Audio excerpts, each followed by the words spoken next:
الحمد لله والصلاة والسلام على سيدنا محمد وعلى آله وأصحابه أجمعين. الحمد لله والصلاة والسلام على سيدنا محمد وعلى آله وأصحابه أجمعين. أما بعد فأعوذ بالله من الشيطان الرجيم. بسم الله الرحمن الرحيم.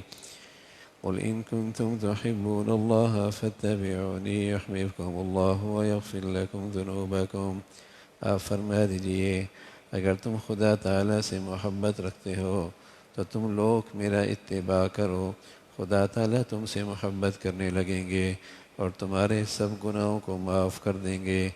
واللہ غفور الرحیم، اللہ تعالیٰ بڑا معاف کرنے والے، بڑی عنایت فرمانے والے ہیں۔ قل اطیعوا اللہ والرسول، آپ یہ بھی فرما دیجئے کہ تم اطاعت کیا کرو اللہ کی اور اس کے رسول کی۔ فَإِن تَوَلَّوْا فَإِنَّ اللَّهَ لَا يُحِبُّ الْكَافِرِينَ، پھر اس پر بھی اگر وہ لوگ اعراض کریں تو سن رکھیں کہ اللہ تعالیٰ کافروں سے محبت نہیں کرتے۔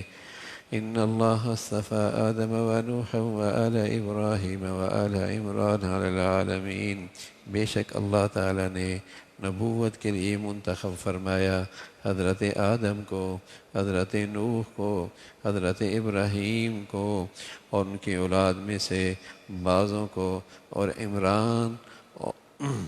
عمران کی اولاد میں سے بعضوں کو، تمام جہاں پر ذریۃ بعضھا من بعض، بعض ان میں بعضوں کی اولاد ہیں۔ واللہ سمیع علیم، اللہ تعالیٰ خوب سننے والے، خوب جاننے والے ہیں۔ اللہ تعالیٰ سے سچی محبت کا معیار، اللہ تعالیٰ سے سچی محبت اور سچے تعلق کا معیار اور پیمانہ پیارے رسول صلی اللہ علیہ وسلم کی مبارک زندگی ہے۔ جس خوش نصیب کی زندگی میں آپ علیہ الصلاۃ والسلام کی زندگی ہے، عبادات میں، معاملات میں، معاشرت میں، عقائد میں، اس زندگی کا عنوان ہے اسلام۔ پیارے نبی صلی اللہ علیہ وسلم کی جو مبارک زندگی ہے اس کا عنوان ہے اسلام، اس کا عنوان ہے قرآن مجید، قرآن مجید کی مبارک زندگی، اس لیے کہ قرآن الفاظ ہیں اور آپ علیہ الصلاۃ والسلام کی مبارک سیرت وہ عملی شکل ہے قرآن کی۔ تو اللہ تعالیٰ سے محبت کا معیار اللہ تعالیٰ بتا رہے کہ آپ لوگوں سے کہہ دیں کہ وہ میری اتباع ہے، یعنی رسول اللہ صلی اللہ علیہ وسلم کی اتباع ہے، یہ معیار ہے اللہ سے سچی محبت کی۔ اور فرمایا کوئی ایسا کرے گا تو وہ نہ صرف یہ کہ اللہ سے وہ محبت کرنے والا ہے بلکہ اللہ کا وہ محبوب بھی بن جائے، اللہ تعالیٰ اسے اپنا محبوب بنا لیں گے اور اس کی خطاؤں کو معاف فرما دیں گے۔ نبی کی زندگی میں یہ تاثیر ہے، آپ علیہ الصلاۃ والسلام کی زندگی میں یہ تاثیر ہے۔ اگر کوئی پورے طور پہ اسے اپناتا ہے تو پھر وہاں گناہ نہیں رہتے، وہاں اللہ کی نافرمانی نہیں رہتی، وہاں گناہوں کی ظلمت باقی نہیں رہتی، اللہ خطاؤں کو معاف فرما دیتے ہیں۔ فرمایا کہ اللہ اور اللہ کے رسول کی اطاعت کرو، اور اگر کوئی پھر بھی اعراض کرے اللہ اور اللہ کے رسول کی اطاعت سے تو وہ کافر ہے، اور کافر سے اللہ محبت نہیں کرتا۔ جو عقائد میں اللہ کے رسول کی نہ مانے، عقیدے میں اللہ کے رسول کی نہ مانے، قرآن کی ہدایات پہ عمل نہ کرے، صراط مستقیم پہ نہ آئے، تو وہ کافر ہیں، اور کافر سے اللہ محبت نہیں کرتا۔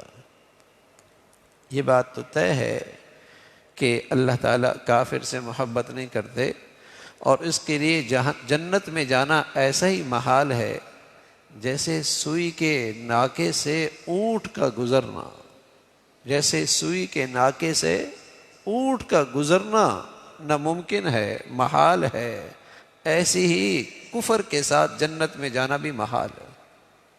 اب بتائیے کہ یہ عام طور پہ جو ہمیں دھوکہ ہوتا ہے کہ کافر بڑے مزے کر رہے ہیں،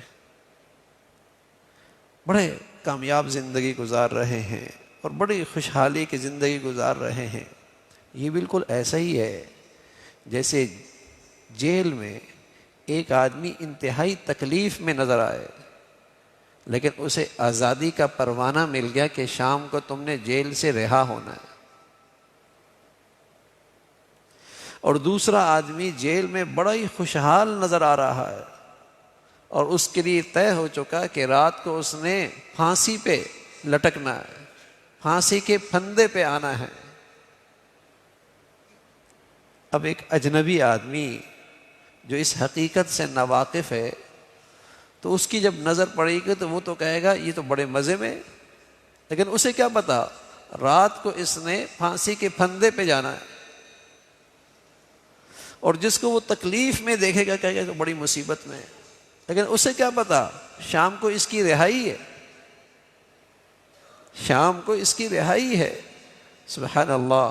مومن اس دنیا میں کتنا ہی آزمائش میں کیوں نہ ہو، دنیا کی قید خانے سے بہت جلد اسے رہائی ملنے والی ہے، اور ہمیشہ کی آزادی اور ہمیشہ کی نعمتیں ہیں. اور کافر تمہیں دنیا میں کتنا ہی خوشحال کیوں نظر نہ آئے، لیکن اس کے لیے جہنم کا گڑھا ہے، اور جسے کہیں کہ ہمیشہ کی ایک ایسی موت ہے جس میں نہ زندگی نہ موت. ایسا تڑپے گا کہ نہ وہاں زندگی اور نہ موت ہوگی. تو جب آدمی سطحی نظر رکھتا ہے اور ایمان کی روشنی نہیں ہوتی اور قرآن کا نور نہیں ہوتا اور جو اللہ کی طرف سے بصیرت ملتی ہے وہ سمجھ بوجھ نہیں ہوتی، تو بس اوقات دھوکہ کھا جاتا ہے.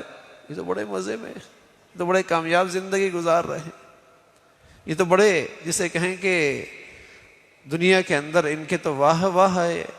تو قرآن اس سچائی کو بتا رہا کہ یاد رکھنا کہ کفر کے ساتھ کوئی اللہ کا پیارا نہیں بن سکتا، اور کسی کے اللہ کے یہاں کوئی قدر و قیمت نہیں ہو سکتی. وہ ہرگز ہرگز اللہ کا محبوب اور اللہ کا پیارا نہیں ہو سکتا.